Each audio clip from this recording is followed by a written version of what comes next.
Selamat malam, saudara-saudari dalam Yesus Kristus. Selamat bertemu kembali dalam renungan malam, Ye shall receive power, atau engkau akan menerima kuasa, oleh Ellen G. White, tanggal 30 November 2025. Mari kita berdoa. Bapa kami yang di sorga, Allah pencipta langit dan bumi, laut beserta segala isinya. Satu-satunya Allah yang benar, yang kami sembah selalu melalui anak-Mu Yesus Kristus.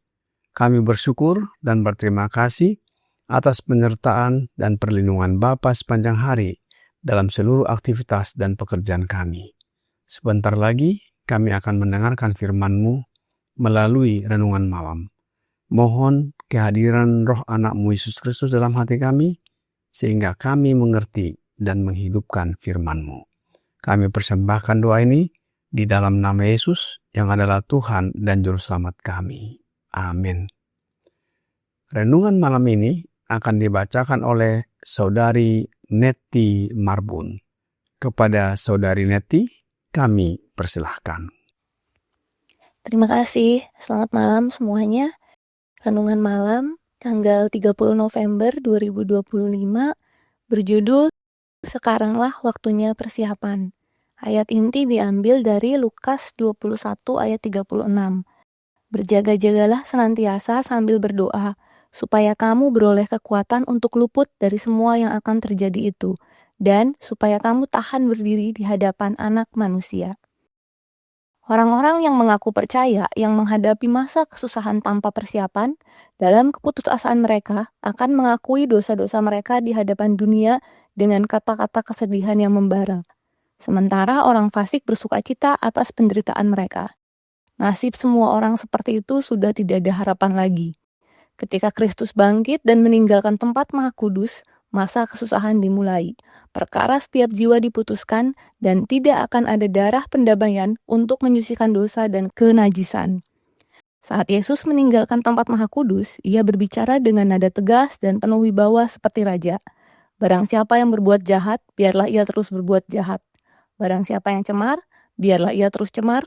Dan barang siapa yang benar, biarlah ia terus berbuat kebenaran. Barang siapa yang kudus, biarlah ia terus menguduskan dirinya. Sesungguhnya aku datang segera, dan aku membawa upahku untuk membalaskan kepada setiap orang menurut perbuatannya. Wahyu 22 ayat 11 dan 12. Mereka yang menunda persiapan untuk hari Allah tidak dapat memperolehnya di masa kesusahan atau di masa mendatang. Orang benar tidak akan menghentikan seruan mereka yang sungguh-sungguh dan menyakitkan untuk pembebasan. Mereka tidak dapat mengingat dosa-dosa tertentu, tetapi sepanjang hidup mereka hanya dapat melihat sedikit kebaikan. Dosa-dosa mereka telah dibawa sebelumnya ke penghakiman, dan pengampunan telah ditulis. Dosa-dosa mereka telah dibawa ke tanah yang terlupakan, dan mereka tidak dapat mengingatnya. Kehancuran yang pasti mengancam mereka, dan seperti Yakub mereka tidak akan membiarkan iman mereka melemah karena doa-doa mereka tidak segera dijawab. Meskipun menderita rasa lapar, mereka tidak akan menghentikan pengantaraan mereka. Mereka berpegang teguh pada kekuatan Allah seperti Yakub memegang malaikat, dan bahasa jiwa mereka adalah, "Aku tidak akan membiarkan kau pergi jika engkau tidak memberkati aku." Kejadian 32 ayat 26. Masa kesusahan dan penderitaan itu menuntut upaya kesungguhan dan iman yang teguh, yang mampu bertahan menghadapi penundaan dan kelaparan, dan tidak akan goyah di bawah kelemahan meskipun diuji dengan keras. Masa pencobaan adalah waktu yang dipersiapkan kepada semua orang untuk mempersiapkan diri menghadapi hari Allah. diambil dari The Sign of the Times 27 November 1879. Demikian renungan malam hari ini. Terima kasih. Tuhan Yesus memberkati. Terima kasih atas penata layanan Saudari Neti. Tuhan Yesus memberkati. Saudara-saudari dalam Yesus Kristus, judul renungan malam ini masih ada kaitan dengan renungan kemarin malam. Dalam menghadapi masa kesusahan atau masa kepecikan, menuntut upaya kesungguhan dan iman yang teguh. Demikian juga dengan menunggu kedatangan Yesus yang kedua kali, di mana adanya penundaan. Diperlukan persiapan. Kapan waktunya persiapan itu? Sekaranglah waktunya persiapan itu. Inilah yang menjadi judul renungan malam ini. Apa yang kita persiapkan sekarang ini? Yang kita persiapkan sekarang ini adalah karakter Kristen yang sempurna. Apa yang dimaksud dengan karakter Kristen yang sempurna? Karakter Kristen yang sempurna adalah keserupaan dengan Kristus. Roh Nubuat di dalam Counsels for the Church halaman 78 paragraf 6 berkata, karakter Kristen yang sempurna adalah keserupaan dengan Kristus. Di hadapan kita terbentang jalan kemajuan yang berkelanjutan.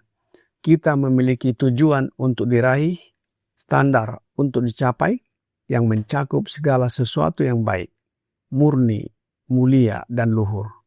Hendaknya ada usaha terus-menerus dan kemajuan yang konstan ke depan dan ke atas menuju kesempurnaan karakter. Saudara-saudari dalam Yesus Kristus, karakter yang sempurna harus dikembangkan dengan usaha yang terus-menerus, sementara pintu kasihan belum ditutup. Sebab karakter tidak akan diubah pada saat kematian maupun kedatangan Yesus yang kedua kali. Roh Nubuat di dalam manuskrip Releases, volume 13, halaman 82, paragraf 1 berkata, karakter yang Anda hargai dalam hidup tidak akan berubah oleh kematian atau kebangkitan. Anda akan bangkit dari kubur dengan watak yang sama yang Anda tunjukkan di rumah dan di masyarakat. Yesus tidak mengubah karakter saat kedatangannya. Pekerjaan perubahan harus dilakukan sekarang. Kehidupan kita sehari-hari menentukan takdir kita. Cacat karakter harus disesali dan diatasi melalui kasih karunia Kristus. Dan karakter yang seimbang harus dibentuk selama masa percobaan ini, agar kita dapat diperlengkapi untuk tempat kediaman surgawi. Masa sekarang adalah masa percobaan bagi kita. Sekaranglah waktunya merubah karakter yang serupa dengan Kristus. Roh Nubuat di dalam Early Writings, halaman 57, paragraf 2 berkata, sekaranglah waktunya untuk menyimpan harta di sorga dan menata hati kita, siap menghadapi masa-masa sulit. Hanya mereka yang tangannya bersih dan hatinya murni yang akan bertahan di masa sulit itu. Sekaranglah waktunya bagi hukum Allah untuk ada di dalam pikiran, dahi, dan tertulis di hati kita. Oleh sebab itu, pengembangan karakter adalah pekerjaan paling mulia dan paling penting yang dapat kita lakukan. Meterai Allah yang hidup adalah penetapan karakter mereka yang tidak dapat diubah, di mana pikiran dan hati telah sepenuhnya selaras dengan hukum Allah. Pekerjaan ini diselesaikan oleh Roh Yesus Kristus yang berdiam di dalam hati kita. Hanya orang yang dimeteraikan, yang karakternya telah sempurna dalam Kristus melalui Roh-Nya, yang akan mampu bertahan dalam masa kesusahan yang mengerikan tanpa Kristus menjadi pengantara mereka, dan pada waktu kedatangan Yesus yang kedua kali. Selanjutnya, Roh Nubuat di dalam Testimonies for the Church, volume 4, halaman 657, paragraf 1 berkata, "Setiap tindakan hidup, betapapun kecilnya, memiliki pengaruhnya dalam membentuk karakter. Karakter yang baik lebih berharga daripada harta duniawi, dan proses pembentukannya adalah hal paling mulia yang dapat dilakukan manusia."